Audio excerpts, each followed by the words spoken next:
राष्ट्रवादी काँग्रेसची दुपारी बैठक। विधान परिषदेच्या एका रिक्त पदासाठी 75 इच्छुकांचे अर्ज।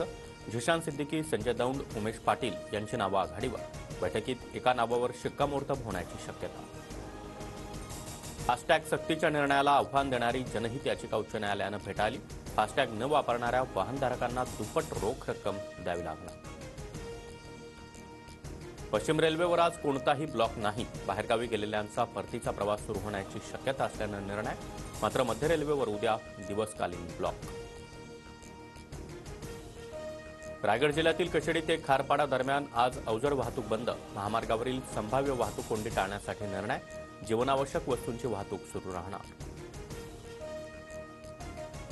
पिंपरी चिंचवडमध्ये पाणीपुरवठा विस्कळीत। 40 दिवसांमध्ये 1092 तक्रारी, 543 तक्रारींचा निपटारा तर 549 तक्रारी प्रलंबित।